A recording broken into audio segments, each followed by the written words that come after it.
Hallo Retro- und 3DFX-Freunde. Willkommen beim zweiten Teil meiner kleinen Videoserie The Year of 3DFX, 25 Jahre nach dem Ende von 3DFX.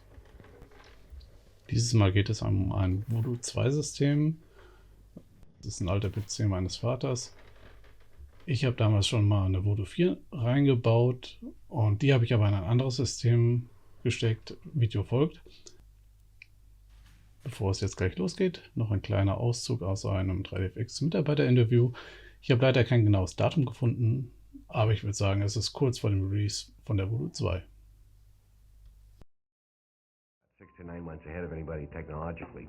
Just now, our competitors are catching up with the level of performance of our first chipset, and now we're about to release this new chipset, the Voodoo 2 chipset, and it's about 3 times as fast as the original Voodoo chipset, which puts it miles and miles ahead of anything else that's going to be on the market. We were doing tests with a very popular game called GL Quake, and it was running at 120 frames per second, which is just silly. I mean, nobody's going to run a game at that kind of frame rate or want to.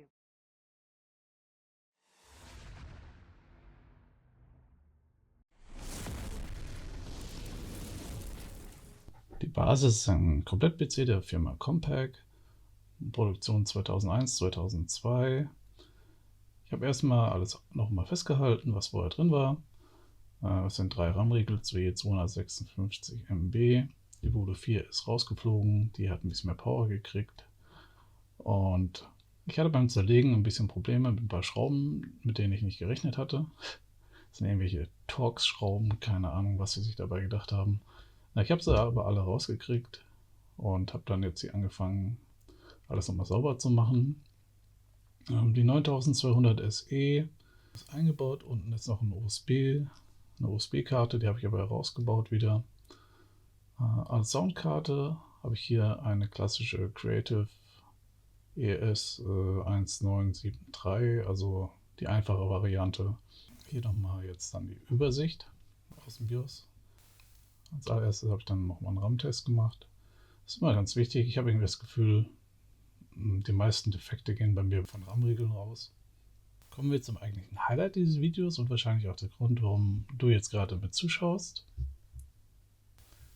Die beiden Voodoo 2 Karten, nachdem sie bearbeitet wurden, also ist praktisch kurz bevor ich sie eingebaut habe. Hier sieht man auch ganz gut die 2 verschiedenen RAM-Typen. Oben sind die nachgerüsteten und unten sind die originalen. Aber wenn man es nicht weiß, wird man es eigentlich nicht merken. Und sobald die eingebaut sind, wird man es nicht mehr bemerken. Die Karte mit den nachgerüsteten RAM-Riegeln war die Karte, die ich auf Lager hatte. Ich gehe später nochmal drauf ein. Dazu noch eine passende SLI-Bridge. Fand ich ganz schön und sexy.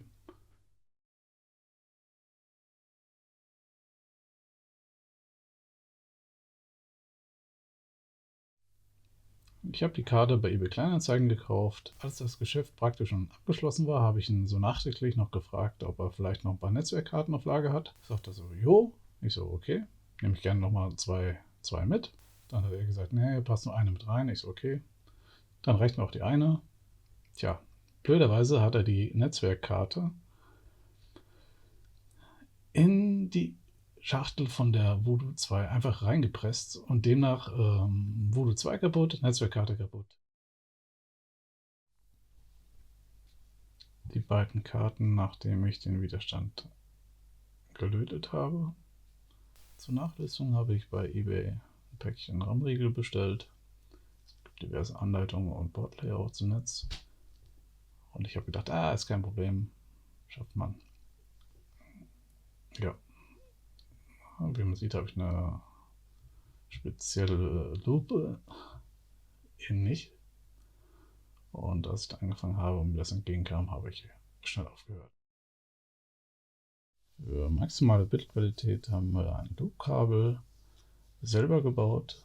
Also ich habe angefangen und habe das dann auch mit so einem Backfire geschickt. Der hat das dann fertig gemacht. Ich wollte einfach sicher gehen, dass ich die bestmögliche Qualität habe. Und hat auch funktioniert. Also man sieht kaum, dass sie durchgeschleift wird, aber natürlich sieht man es trotzdem, wenn man es weiß. Aber So kann man jetzt sagen, okay, viel besser geht's nicht. Vielen Dank an dieser Stelle an Backfire vom Voodoo Alert. Er hat auch hier die RAM-Riegel-Nachrüstung übernommen. Ich habe damit angefangen, habe aber gemerkt, ja, das erfordert doch ein bisschen Expertise und wahrscheinlich auch das richtige Werkzeug. Ich habe beides nur begrenzt und habe das gerne abgegeben. Er hat fast jede Karte von mir in der Hand gehabt. Die großen Sachen gebe ich gerne ab und habe bis jetzt auch sehr viele gute Erfahrungen sammeln dürfen. Bei der Montage der Lüfter hatte ich ein wenig Unterstützung. Die Voodoo werden sehr heiß und deswegen habe ich noch ein bisschen für Airflow gesorgt. Eigentlich nicht erwähnenswert, aber ich habe es im letzten Video nicht gemacht. Also da habe ich auch welche nachgerüstet, aber ich habe nicht drüber gesprochen. Und ist schon ein wichtiger Bestandteil, wenn man solche alten PCs zusammenbaut. Und sollte man eigentlich immer ein Auge mit drauf haben. Ich weiß übrigens, dass die Karten laufen. Ich hatte diese nämlich in einem vorigen System schon verbaut. Und zwar in einem MSI MS6168. Und zwar ist das die Ausführung, wo eine Voodoo 3 2000 onboard ist. Ich habe das praktisch als Dualsystem genutzt mit Voodoo 2 und Voodoo 3 in einem System. Habe ich auch wieder zerlegt, weil es ein bisschen kompliziert war. Muss dann die Treiber in die Ordner reinschieben und dann konnte man das zwar starten, aber man muss immer gucken, hat er jetzt die richtigen Treiber genommen oder die Systemtreiber. War nicht ganz so einfach. Und ich habe ja genug Systeme da und wenn ich Voodoo 1, 2 spielen möchte, gehe ich an den PC, starte den, mache mit dem was und so hat man eine saubere Trennung das mit den 2 Karten in einem System. Für das, ich nenne es mal Voodoo Board, habe ich auch ein kleines Video vorbereitet, also wird da auch noch ein Video folgen. In den Benchmarks am Ende habe ich auch die Ergebnisse mit dem Voodoo 2 System mit integriert, einfach nur zum Vergleich. Und schon mal als Info vorab, das war ein Pentium 3 600 und die Umrüstung auf das System hat sich auf jeden Fall gelohnt. Der PC ist einige Tage nicht gelaufen und ich will einfach mal gucken, ob alles sauber erkannt wurde. Und ich passe jetzt nichts an. Ich müsste jetzt auch in der Anleitung nachlesen, welcher Wert was bewirkt. Falls ihr irgendwas seht und Tipps habt, gerne in die Kommentare.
Ja, das sieht doch alles schon mal ganz gut aus.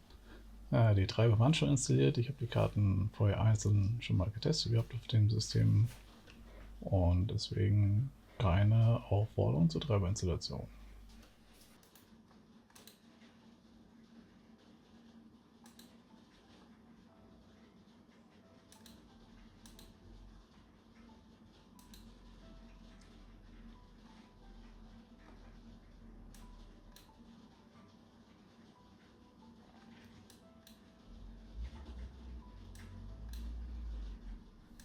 Auch hier werden die 4 und 8 MB erkannt, auch dass das SLI-System da ist.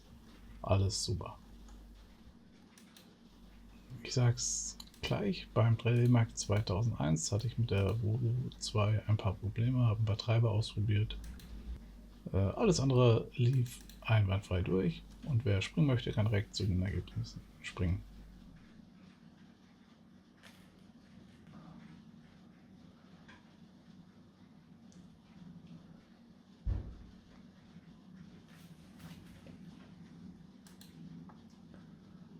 Hier direkt der Vergleich zur Voodoo 1.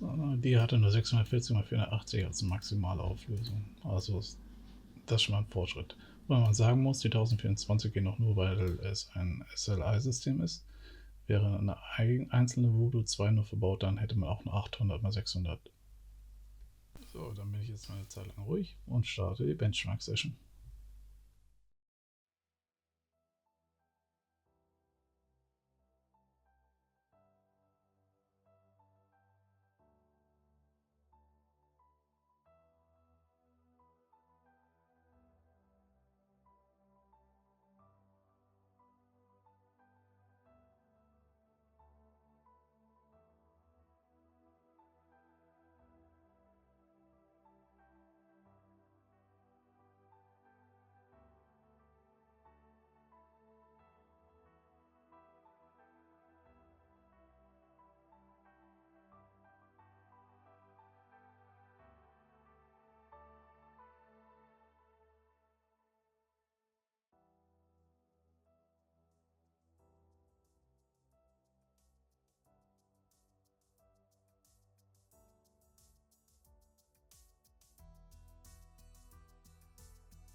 Okay, die ersten Ergebnisse sind da.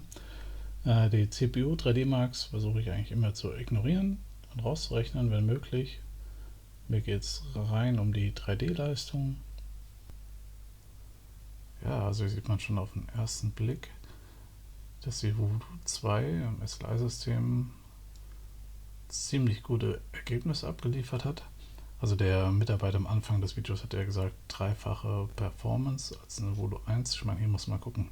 Die Voodoo 1 hatte 640 x 480, hat 1560 Punkte gekriegt und die Voodoo 2 im SLI kommt auf 4162, aber in 1024 x 468. Das ist also grob 2,5-fache Auflösung zu 640 x 480 und hat trotzdem so einen guten Wert abgeliefert. Ja, jetzt gehen wir mal in die anderen Vergleiche rein. In dem vorherigen System, wo ich die beiden Voodoos laufen lassen habe, in dem P3 mit 600 MHz und 256 MB RAM, hat sie 3700 Punkte abgeliefert und das ist also ein merklicher Unterschied. Die Voodoo 4 in dem System hat echt gute Ergebnisse erzielt. Ich war positiv überrascht, als ich das eben gesehen habe, dass sie doch so gut da drin gelaufen ist. Ja, wir sehen später, dass es nicht immer so war. Und die 9200 SE ist halt jenseits von Gut und Böse. Die ist aus 2003, hat 64 MB Grafikspeicher. Die Voodoo 4 hat nur 32, die Voodoo 2 haben jeweils 12. Und ja, die ist nur vergleichsweise mit erwähnt, aber ist eigentlich außerhalb der Konkurrenz.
Hintergrundgeräusche sind übrigens die Klimaanlage. Das Video habe ich letztes Jahr im Sommer aufgenommen. Schon ein paar Tage her, da war es schön warm unterm Dachboden. Okay, die Ergebnisse. Also, die Voodoo 1 hat vergleichsweise schlecht abgeschnitten. Ich meine, der 3D Mark 2000 ist jetzt auch ein DirectX 7 Benchmark. Die Voodoo 1 ist einfach die falsche Karte für. Wird nur noch vergleichsweise mit aufgeführt. Das Upgrade von dem 1,6 zu 600 MHz hat hier nichts bewirkt, wie man sieht. Also tatsächlich ist sie sogar in dem Pentium 3 schneller gelaufen. Warum, wieso, weshalb, kann ich nicht sagen. Müsste man sich jetzt nochmal die genauen Details angucken, welchen Benchmark wir hier Punkte gelassen haben. Aber hier ist schon zu sehen, die Karte ist nicht optimiert. Soweit ich weiß, ist in den 3D Mark 2000 auch das erste Mal T&L mit in Einsatz gekommen. Und da konnten die Voodoos einfach nicht mehr mithalten. Die Voodoo 4 hat hier jetzt vergleichsweise bessere Ergebnisse geliefert, ist halt auch die modernere Karte, die auch schon auf DirectX 7 setzt. Und die Radeon geht halt hier voll steil, die hat schon T&L auf der Karte inkludiert und der ist mehr an Arbeitsspeicher total drüber.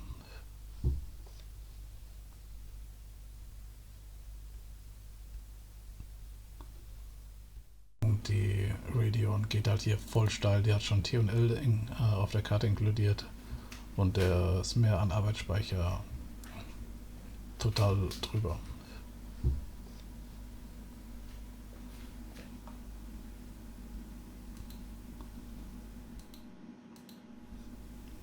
Kein gutes Omen von 3D Mark. Ja, wir werden gleich sehen, warum.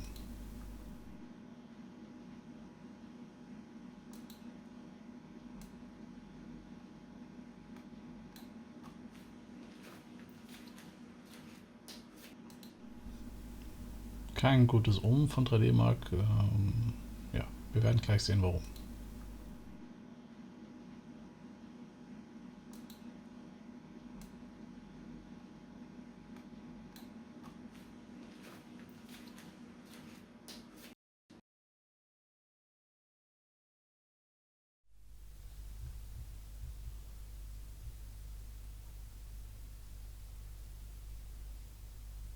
So, bei diesem Test sieht man schon, dass die Voodoos sehr ausgelastet sind, aber läuft noch. Und jetzt, es gibt ein paar Tests, aber dann System Freeze.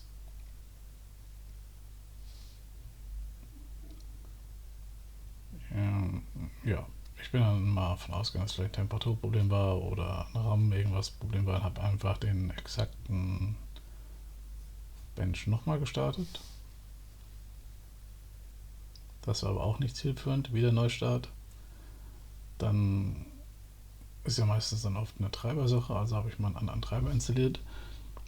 Ich hatte ja den modernen Treiber drauf und habe den jetzt runtergeworfen und installiere jetzt als nächstes den letzten offiziellen 3DFX Voodoo Treiber. Beide Karten. Mal drüber. Genau. Sind drin. Jetzt gucke ich noch mal kurz, ob auch die Einstellungen noch alle richtig erkannt werden.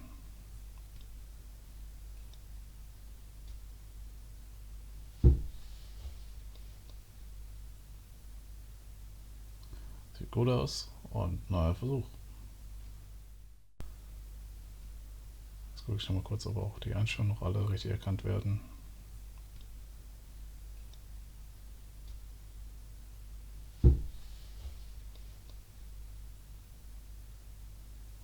Sieht gut aus und neuer Versuch.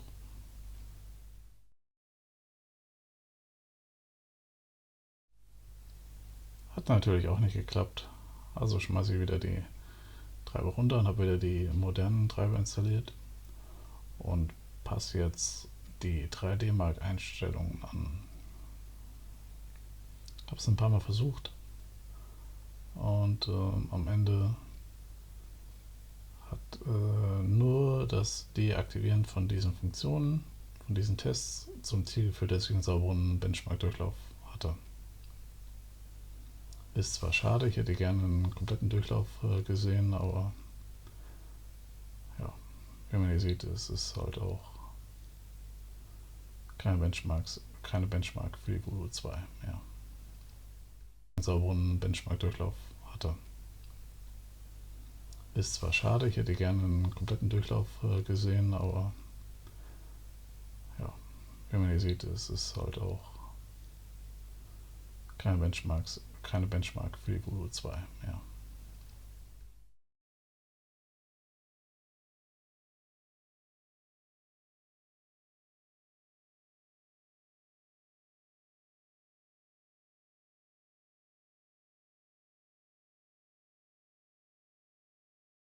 Besser als gar nichts.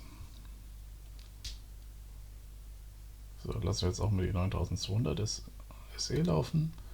Hier habe ich vergessen, auf 16-Bit Farbtiefe umzustellen. Bei den ganzen Benchmark-Vergleichen habe ich natürlich die 16-Bit-Variante aufgenommen. Jetzt auch mal die 9200 SE laufen. Hier habe ich vergessen, auf 16-Bit Farbtiefe umzustellen. Bei den ganzen Benchmark-Vergleichen habe ich natürlich die 16-Bit-Variante aufgenommen.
Ja, First Try würde ich sagen. Die ATI hat direkt super abgeliefert und 16-Bit Farbtiefe hat sie auch deutlich mehr Punkte erreicht. 5627. Die Voodoo 4 im System hat nur 1994. Ist aber noch okay, also ist, für die Zeit, wenn man da ein bisschen runtergeregelt hat, kann man praktisch die Spiele noch spielen. Die Voodoo 2 mit 786 Punkte im 1,6 GHz Pentium 4 ist hier abgeschlagen und ist eigentlich auch nicht mehr spielbar für aktuelle Spiele gewesen. Der Pentium 3 600 hatte noch mit 667 Punkten auch vergleichsweise einen guten Wert. Also hat sich nicht viel getan von der Aufrüstung. Die Voodoo 1 habe ich ja auch direkt nicht mehr getestet.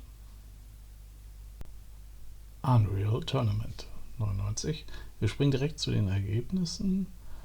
Die Voodoo 1 hat hier mit 46x480 20 Frames pro Second gehabt. Und ich meine auch, dass ich da auf mittlere Details eingestellt hatte, weil ich genau wusste habe, dass ich,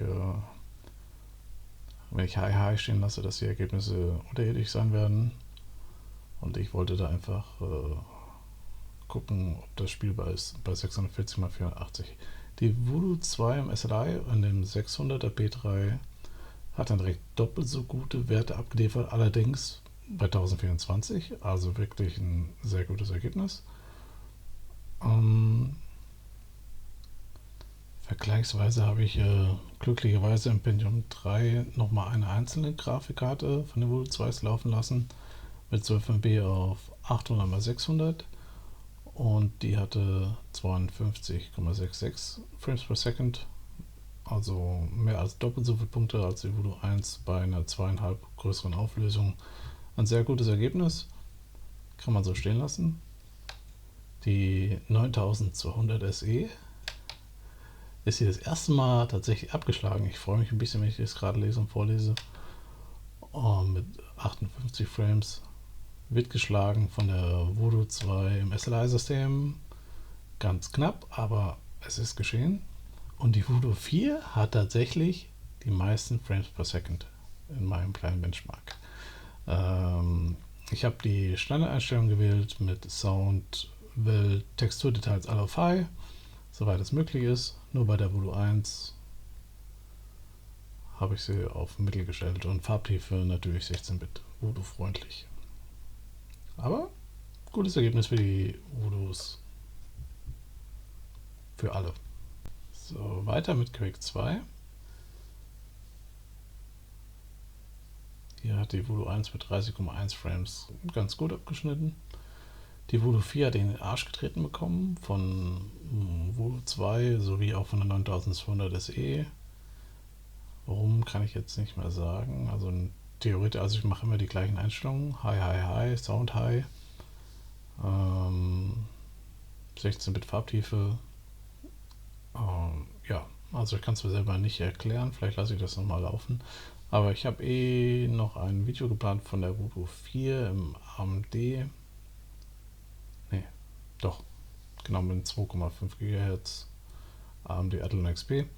Und da werde ich nochmal genauer gucken, ob wir da vielleicht bessere Ergebnisse erzielen. Aber jetzt in dem Zusammenhang in der Voodoo 4 beim Pentium 1,6 GHz hatte ich das Ergebnis mir notiert.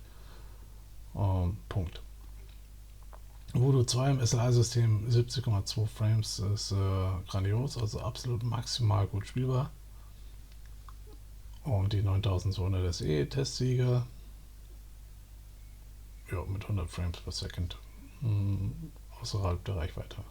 Es könnte natürlich sein, dass ich bei der Voodoo 4, fällt mir gerade ein, eventuell Internet-Analyzing angehabt habe, dass vielleicht deswegen der Wert so schlecht ist.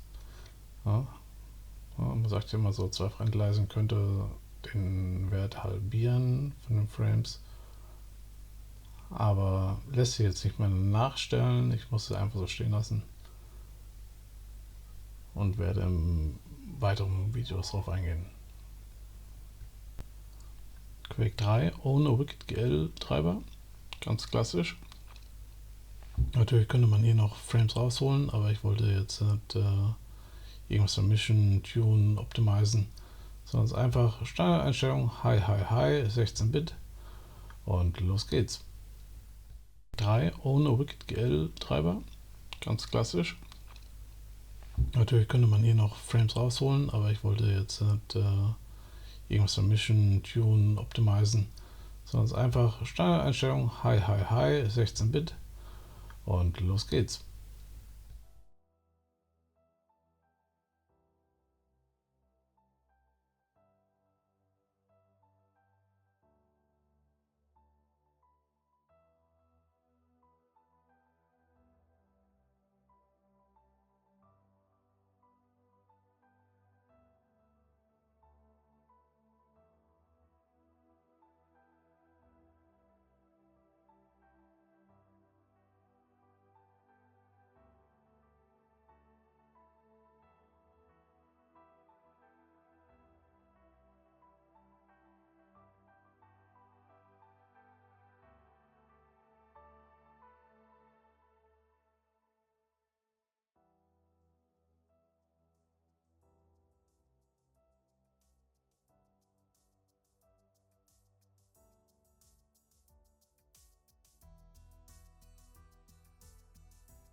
Okay, hier die Ergebnisse.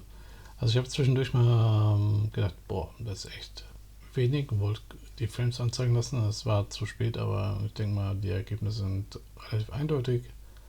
10 Frames per Second ist ungefähr genauso viel oder wenig wie die Voodoo 1 mit 10,4, 9,5, also es sind die gleichen Frames. Das sind hier, wenn man rundet, sind es 10, fertig. Und, aber die Voodoo 1 hatte bei 640 x 480 und die Voodoo 2 im SLI 1024. Also gleiche Ergebnisse bei 2,5 großer Auflösung, aber 2 Karten. Also es ist nicht wie am Anfang des Videos gesagt, dreifache Leistung, wobei der Quake 3 Test natürlich modernes OpenGL, Speicherbandbreite, Texturauflösung und so weiter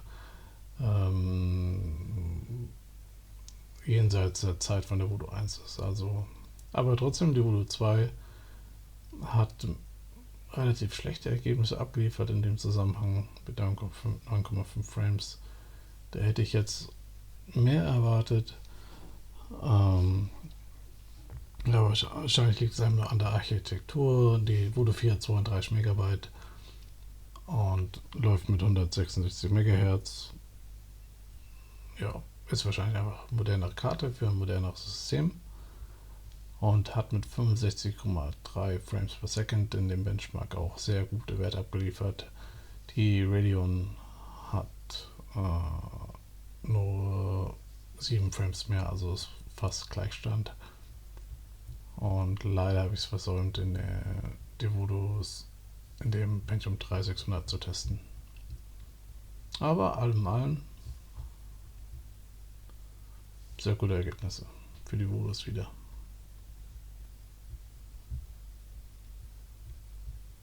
Okay, vielen Dank für deine Aufmerksamkeit. Allem in allem kann man sagen, dass die Voodoo 2 nicht ganz dreimal so schnell war wie die Voodoo 1, aber zweimal so schnell wie die Voodoo 1 war es auf jeden Fall. Sie war ein Game Changer und hat 3DFX eigentlich katapultiert. Ja, was dabei rausgekommen ist, wissen wir jetzt. 3DFX war unangefochten Marktführer, die schnellsten Karten, die beste Treiberverfügbarkeit, die beste Spieleoptimierung. Danach kam die Benji und danach die Voodoo 3 und diverse Fehlschritte, die zum Untergang von 3DFX geführt haben, aber darauf sind andere Kanäle schon sehr gut eingegangen. Vielleicht verfolge ich das Thema in weiteren Videos noch. Aber in meinem Video-Special geht es mir eher darum, PCs zu bauen und nicht tiefer erstmal auf die Geschichte einzugehen. Wie im letzten Video bin ich auch wieder dankbar über Tipps und Hinweise. Ich versuche das immer so schnell wie möglich umzusetzen fürs nächste Video. Die Videos sind halt schon gedreht und die Benchmarks sind schon durchgeführt, also da gibt es wenig Spielraum zum Optimieren. Allerdings habe ich hier jetzt schon für die nächsten Ingame-Videos so einen VGA-Splitter mir besorgt und werde, wenn ich zukünftige Videos mache, das Game-Footage versuchen direkt so aufzunehmen und nicht über den Monitor aufzunehmen. Gerade auf dem Dachboden, wo der Sonneneinfall schon sehr hoch ist, habe ich gemerkt, dass es schon sehr störend ist. In dem Zusammenhang ja, gerne Tipps und Tricks, bin ich sehr offen für. Vielen Dank für die Aufmerksamkeit und ich sage schon mal ein paar kleine Worte zum nächsten Video. Dabei geht es um eine Voodoo Benji, die auch vom Backfire ein bisschen optimiert wurde. Sie hat auch 2-3 PCs hinter sich, hat jetzt aber einen guten Gegenspieler gefunden. Aber mehr gibt es im nächsten Video. Vielen Dank und bis bald. Ein paar kleine Worte zum nächsten Video. Dabei geht es um eine Voodoo Benji, die auch vom Backfire ein bisschen optimiert wurde. Sie hat auch 2-3 PCs hinter sich, hat jetzt aber einen guten Gegenspieler gefunden. Aber mehr gibt es im nächsten Video. Vielen Dank und bis bald.